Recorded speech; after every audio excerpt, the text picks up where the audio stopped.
Ask, and I will answer. These Sith, they seek the death of all Jedi, as have all the Sith, since the Jedi Order was first split. Yes, the Jedi Civil War is not the first one of its kind. Thousands of years ago, the Jedi had another civil war that split the Order. It was a terrible thing. A faction among the Jedi abandoned the teachings of the Order, following their own path. They waged war on their fellow Jedi, a war that raged across the galaxy. But these fallen Jedi were cast out, defeated, and they retreated to worlds in the Outer Rim. Over time, they took on the mantle of the Lords of the Sith, but in their hearts they never forgot the Jedi. The hatred for the Jedi Order burns in their veins like fire and echoes in their teachings. Revan tasted it, as Malak did. In a manner of speaking, they are different from Malak in that they are concerned only with the destruction of the Jedi. For them, it is all that matters, all that ever mattered. It is a different war these Sith wage, a thing of silence and shadow. They strike from the darkness, hiding from the face of the galaxy until all Jedi are exterminated. After all the Jedi are gone, then the galaxy is theirs, no matter whether the Sith or the Republic rules.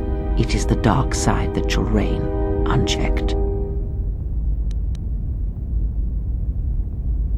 I believe them to be the result of special teachings. Their apparent weakness against you is evidence of this. Those Sith assassins can sense their prey through the Force. It is like a hunger. They feed and grow stronger when they are near Force sensitives. The stronger their prey is in the Force, the deadlier they become. As long as you were cut off from it, you were able to evade their sight. But after Peragus, I fear that you will be no longer shielded from their eyes, or the eyes of their masters. The stronger you grow, the more will come. Ask, and I will answer.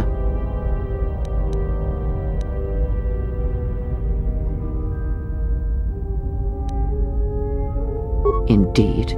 And was it the same as before? If my suspicions are correct, perhaps the damage the Jedi Council did was not as permanent as they thought. It is not an easy thing to cut one off from the Force. What did you believe? That you suddenly lost your connection with the Force without reason? Indeed it is. It is much like losing one's ability to listen, or being put into a deep sleep, unable to awaken to the galaxy around you. Such a thing has been done before, when Jedi have pronounced sentence on their own, and exiled them as they did you. If not the Jedi, then what did you think was the cause of such a loss?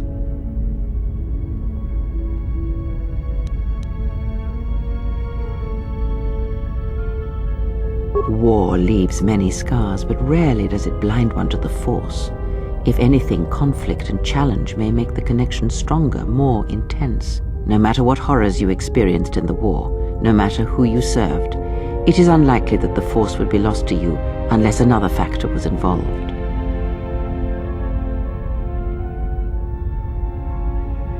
It is possible that such a thing can be undone. Still, even so, the chances of the Jedi undoing such a thing for a traitor is a slim thing at best, assuming they yet live.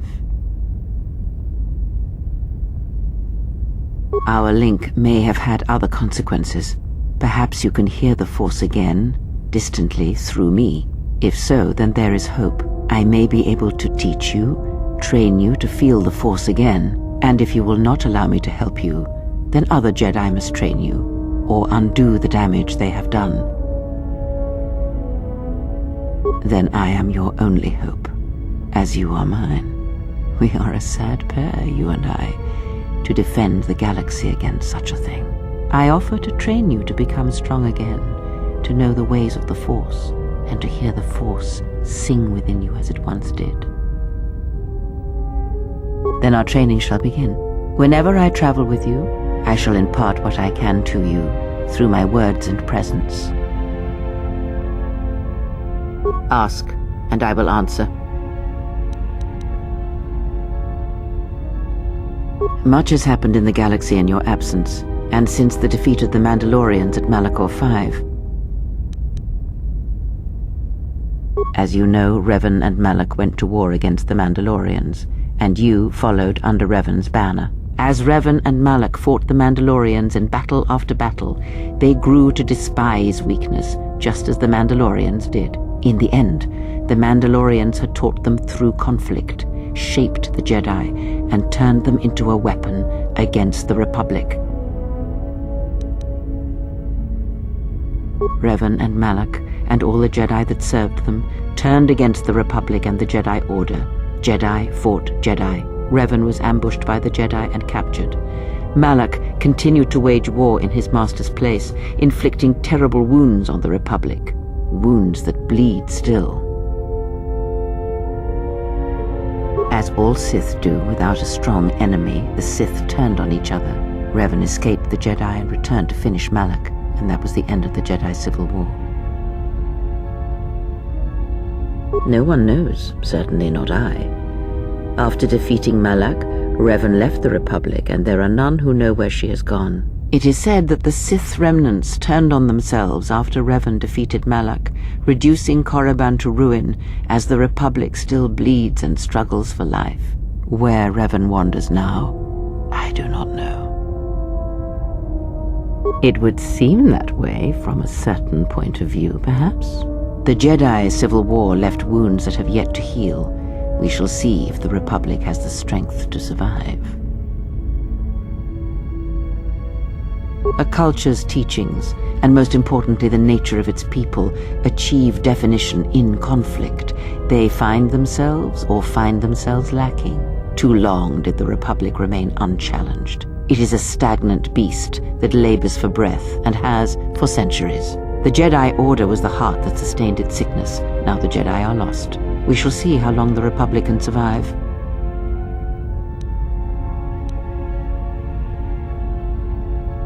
We shall see. The Jedi Civil War cost the Republic much. The resources of the Sith seemed limitless. The Republic's was not. Fleets of warships, soldiers, and people were lost. Entire planets were decimated. Their inhabitants dead or refugees. It is a great burden for any civilization to bear. And this new threat, it is a quiet thing. Unlike the Jedi Civil War, it drives at something deeper than the strength of the Republic. It is aimed at you.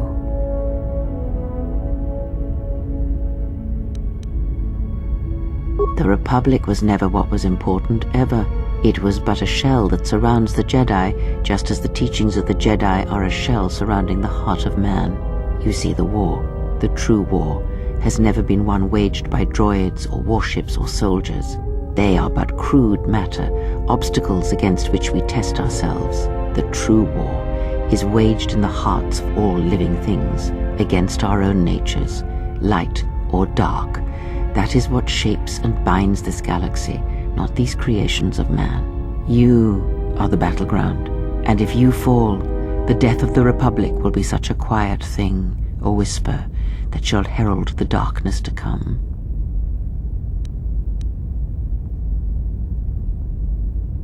I would see to that fool in the cockpit, and remind him of our destination. I would not want him attempting to veer from Telos. He is a fool and an imbecile. His potential lies downwards, not up. Watch that one. His thoughts are slippery. I do not trust him, and nor should you.